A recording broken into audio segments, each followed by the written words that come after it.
Olá pessoal, vamos à nossa última aula sobre autovalores e autovetores, antes da gente falar sobre diagonalização de transformações lineares, tá certo? Muito bem, nesta aula a gente vai nos aprofundar o conceito de autovalores e autovetores, agora estender o conceito para transformações lineares. Vamos colocar aqui em tela cheia. Bom, primeira coisa importante dessa aula é alertar em vocês de que nem sempre matrizes admitem autovalores reais. Vejamos o seguinte exemplo. Você pega uma matriz, por exemplo, essa daqui, 2 por 2, né? Uma matriz aqui bem simples, e você calcula o polinômio característico. Calcular o polinômio característico é simplesmente, como a gente já havia falado, né? Calcular o determinante da matriz A, né? Mas cuja diagonal principal aqui eu vou diminuir da variável lambda, né? E calcular o determinante dessa matriz. Você faz isso, você vai ter aqui uma equação de segundo grau, e que quando você tenta achar as raízes dessa equação de segundo grau, você vai perceber que o discriminante dessa equação de segundo grau é negativo.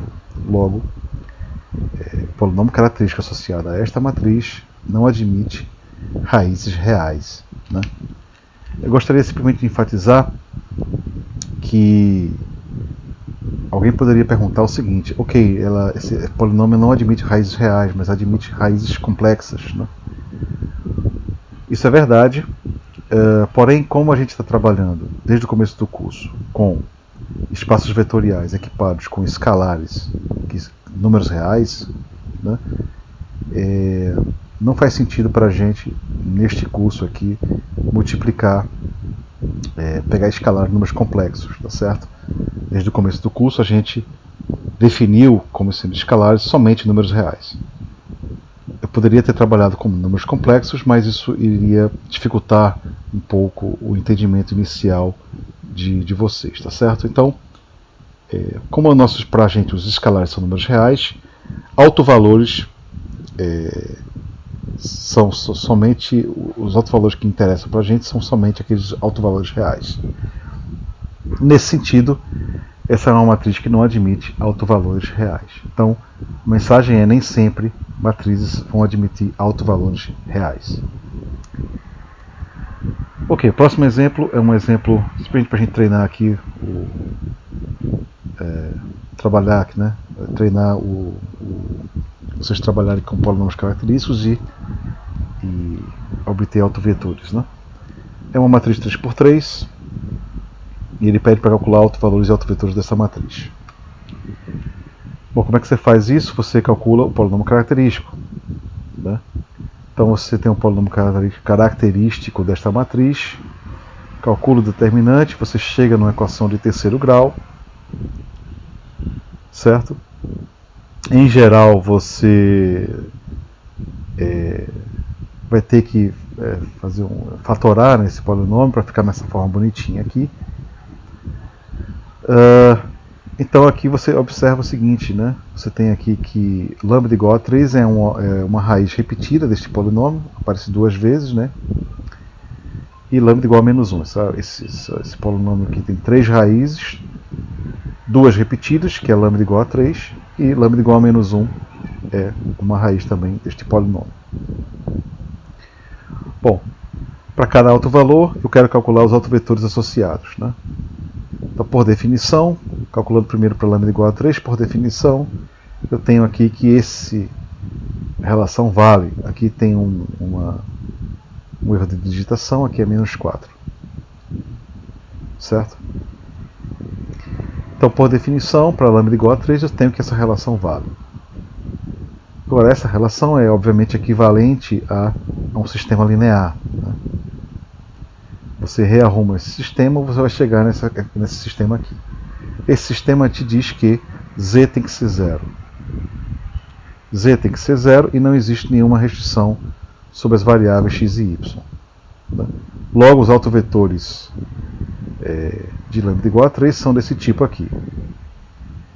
Aqui tem um erro de digitação, pessoal. Eu esqueci de dizer que x e y não podem ser o vetor nulo.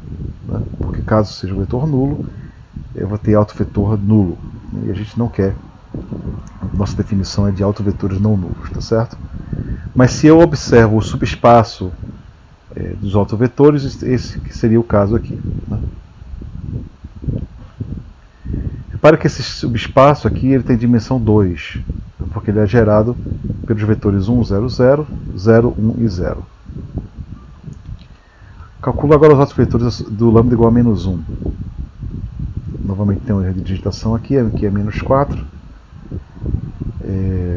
Então você vai ter que essa relação vale por definição, certo? Isto é equivalente a esse sistema linear aqui. Esse sistema linear te diz o seguinte, né? Se você simplificar esse sistema, você vai chegar nesse sistema aqui à direita. 0 é igual a 0, isso não me dá nenhuma informação. A informação importante aqui é que x é igual a z, né? E y é igual a menos 5 quartos de z.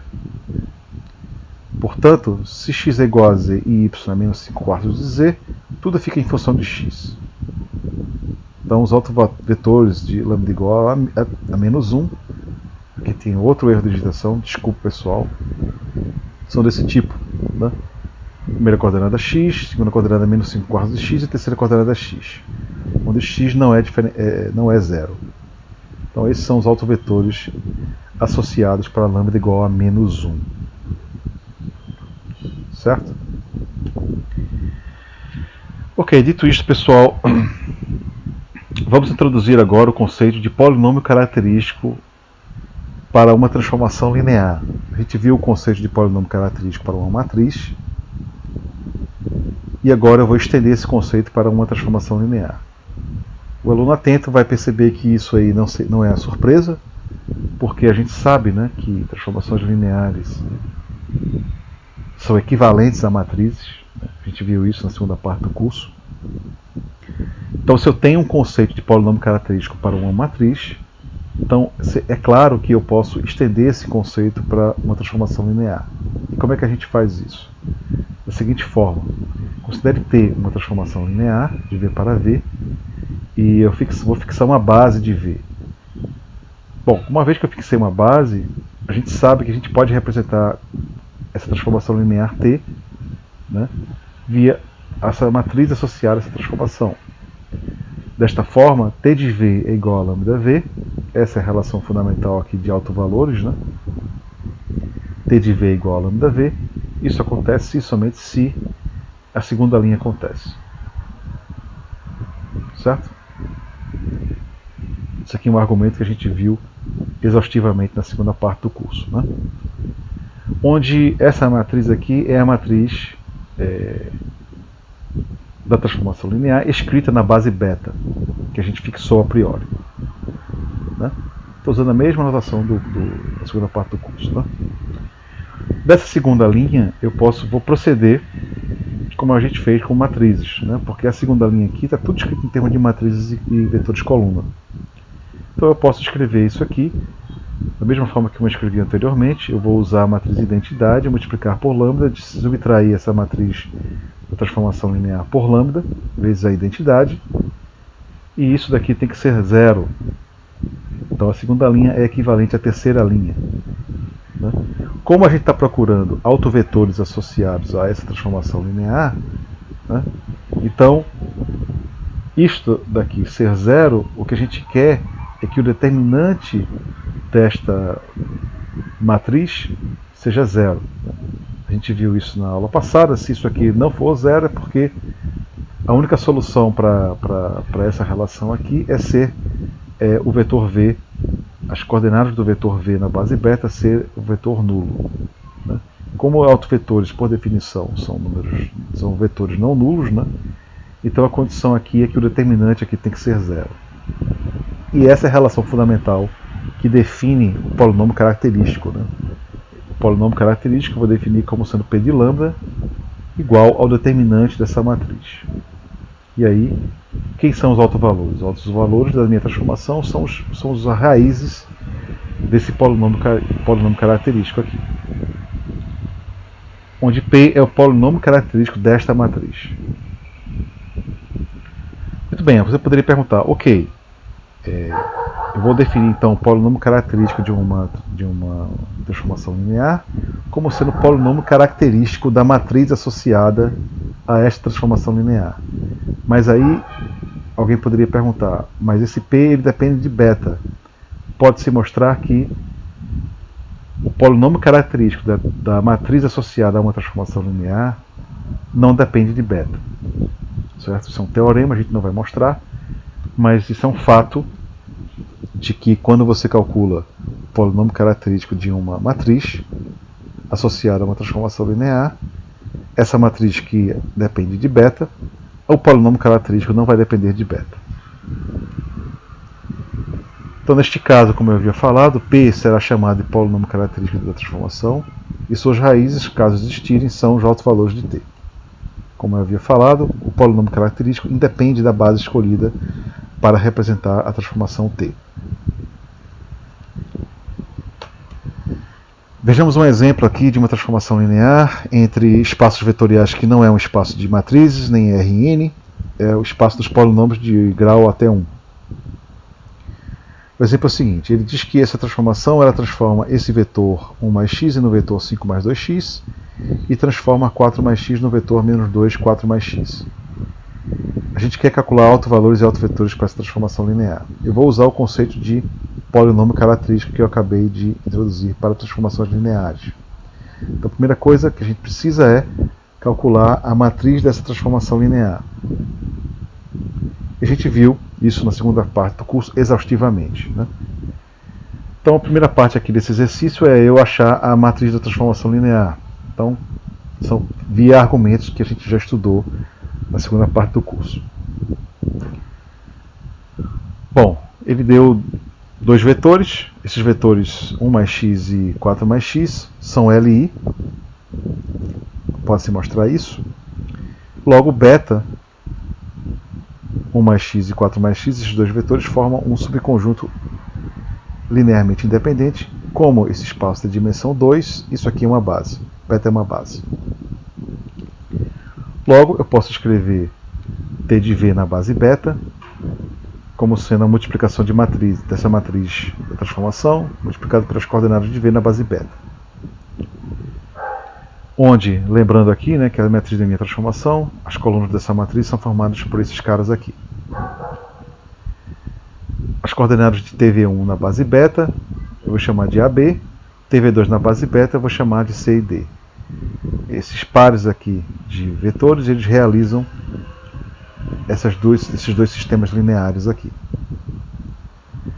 Bom, aí você resolve esse sistema, depois resolve esse sistema, e aí você chega na matriz da transformação linear. Certo? Vimos isso exaustivamente na segunda parte do curso. Ok, agora vamos calcular autovalores e autovetores.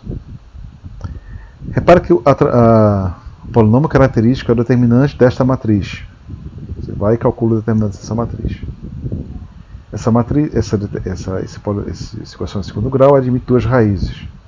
Lambda igual a 1 e lambda igual a menos 2. Para lambda igual a 1, a gente vai calcular os autovetores. Para lambda igual a menos 2 também. Né? Então vamos lá. Autovetores de lambda igual a 1. Bom, lambda igual a 1 é um autovalor, né, dessa matriz aqui. Portanto, essa primeira relação vale. Certo?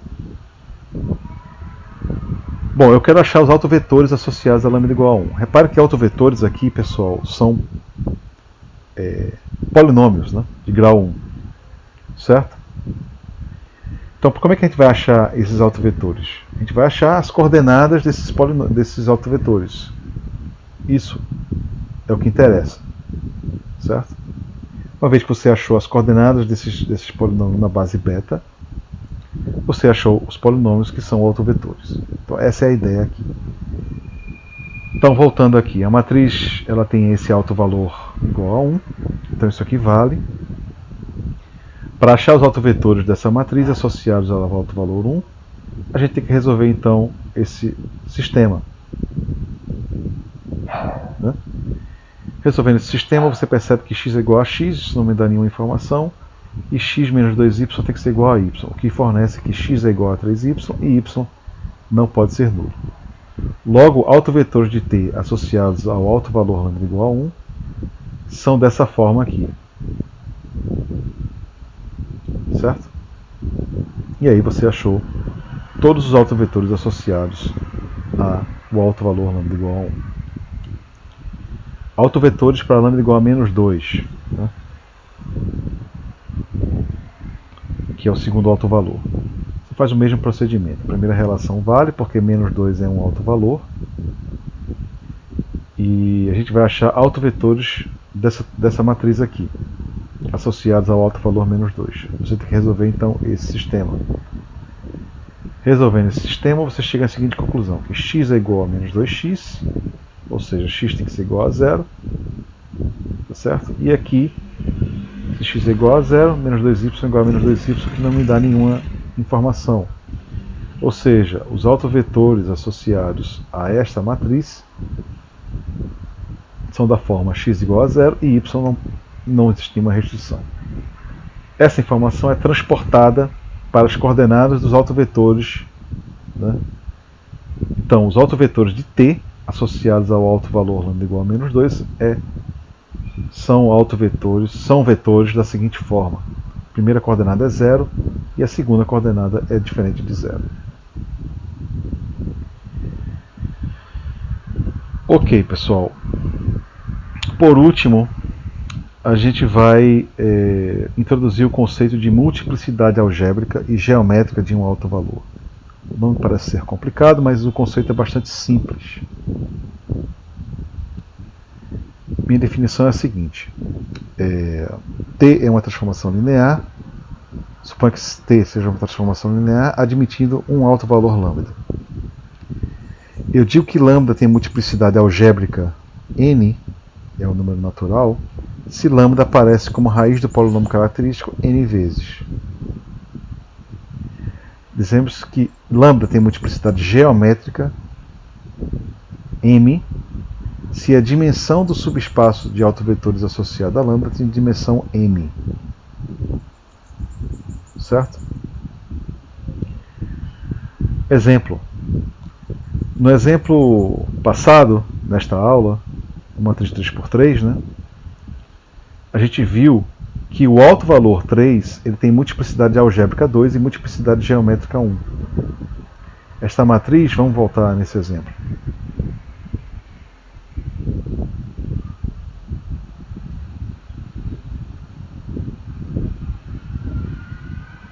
Esta matriz ela tem dois autovalores, lambda igual a menos 1 e lambda igual a 3. A multiplicidade algébrica é o número de vezes que a raiz aparece, o alto valor aparece como raiz do seu polinômio característico. Esse polinômio ele tem 3 raízes. Né? O polinômio de grau 3 tem 3 raízes. Duas raízes iguais, que é lambda igual a 3. Então a multiplicidade algébrica deste alto valor é 2. Lambda igual a 3 tem multiplicidade algébrica igual a 2. Por quê?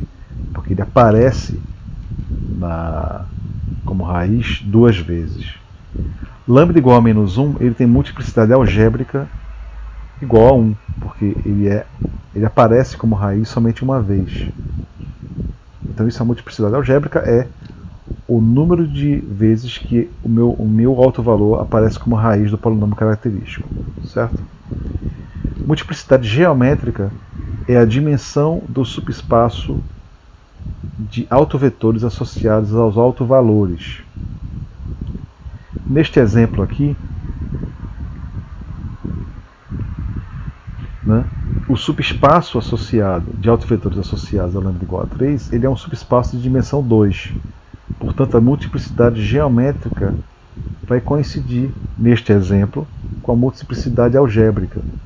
A multiplicidade geométrica é a dimensão do subespaço de autovetores associados ao alto valor. Neste caso aqui, tem dimensão 2. Para lambda igual a menos 1, né, a dimensão do meu subespaço associado a lambda igual a menos 1, repare que aqui tem lembrando aqui que tem um erro de digitação, né? Aqui é menos 1, esse subespaço tem dimensão 1. Então a multiplicidade geométrica do alto valor igual a menos 1 é igual a 1. Certo? Você pode fazer isso para todos os exemplos que a gente fez até agora e calcular a multiplicidade algébrica e geométrica dos altos valores, tá certo? Muito bem, pessoal, eu vou terminar por aqui. Na próxima aula a gente fala do último assunto do curso, que é diagonalização de transformações lineares, tá certo? Um abraço.